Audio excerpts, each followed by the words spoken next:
के कहा जाएगा? এখানে থাকবে তাহলে জেলে যেতে হবে। ठीक है जेल जाएगा, जेल जाएगा, जेल जाएगा, जेल जाएगा। बोलती तो अरे आपका पास कोई ऑर्डर है रोकने का काम? तो आपके पास ऑर्डर है कोई रोकने का काम? 163 163 खत्म हो गया, जाइए। भूल जाओ। अरे खत्म हो गया, जाइए। 11/8 को डेट जाइए ना, बात कीजिए ना, आप वहाँ बात कीजिए। मिस्त्री को बता ठीक है ठीक তোমরা কাজ করছো তো করো, বুঝে নিবে। ঠিক আজকেই তুলাবো। ঠিক আছে আজকে টিএমসি সব নেতা খারাপ হয় না, কিন্তু এনার মতন নেতা কোনো ওয়ার্ডে যদি না হোক, ওটা আমি বলি।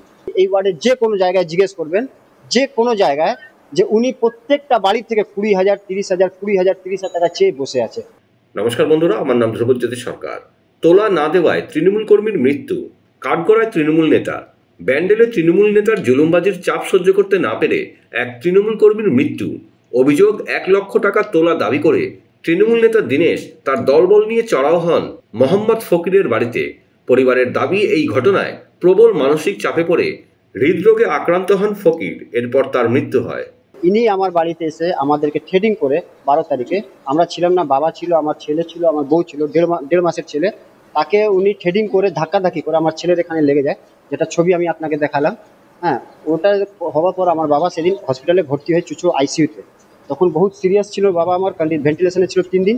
3 দিন পর একটুখানি রিকভার হলো। তারপর আমার বাবা যখন আমরা এখানে আসলাম 20 তারিখে, আবার দীনেশ যাদব এসে আমাদের বাড়িতে, দীনেশ যাদব, দিলনামাজ খাতুন ওর বোন, আর ওর একটা ভাতিজা আছে মোহাম্মদ আসিফ নাম আছে, ও এসে আমার বাড়িতে আবার রাত্রিবেলা ট্রেডিং করে যায়। হ্যাঁ, আমার মাকে বোনকে ধাক্কাধাক্কি করে যায়। আমরা যখন ফিরে আসি, আমরা রাত্রিবেলা গিয়ে আবার জিডি করি ওনার নামে। জিডি করার পর উনি আমাদেরকে থ্রেট দেয়, যে আবার রাত্রিবেলা এসে থ্রেট দেয় যে আমি যদি আমাকে 1 লাখ টাকা তোরা যদি না দিস, আমি তোদেরকে জীবনে বাড়ি করতে দেবো না, আর করতে দিলই না। আর ওনার জন্যই আমার বাবা আজকে এটা শুনে, যেটা হার্ট অ্যাটাক হয়েছিল আজকে, আর কালকে রাত্রিবেলা ঢুকে আবার পাঁচিল ভেঙে দিয়েছে দীনেশ যাদব আর ওর বোন আর ওর ছেলেটা।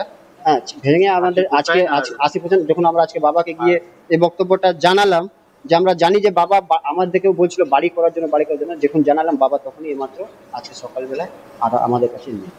ঠিক আছে, এর দায়ী পুরো দায়ীটা আমাদের ওয়ার্ড মেম্বার দীনেশ যাদব, আর আমাদের বাড়ির পাশে দিলনামাজ খাতুন, আর ওনার একটা ভাতিজা মোহাম্মদ আসিফ। ওনাকে আমরা চাই যে এটা আপনারা আইনি ব্যবস্থা ওদের জন্য হোক। তৃণমূলের কেউ জানতো বিষয়টা? জানিয়েছিল, আমরা পঞ্চায়েতে জানিয়েছিলাম, আমরা উপপ্রধানকে জানিয়েছিলাম, প্রধানকে জানিয়েছিলাম, সবাই আমাদের বললো যে তোমরা বাড়ি করো, ওকে ওর কথা ছেড়ে দাও, ও ওরকমই হয়ে গেছে। এর আগে যে থানায় অভিযোগ করলে পুলিশ কোনো অ্যাকশন নিয়েছিল না, পুলিশ আমাদেরকে এটাই বললো যে পুলিশ আমরা ব্যবস্থা নিচ্ছি, আপনারা জিডি করে যান।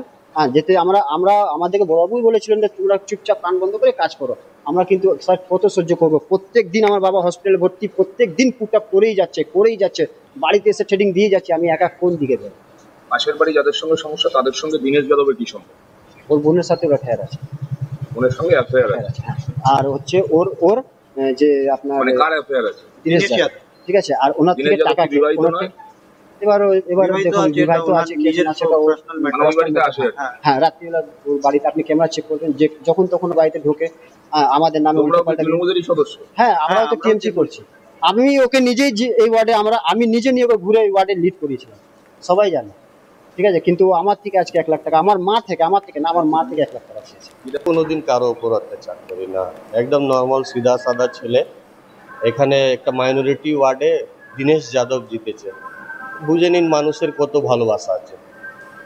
মানুষের ভালোবাসাটা দেখুন, আমার বিরুদ্ধে 3টে মাইনরিটি দাঁড়িয়েছিল, জিততে পারলো না।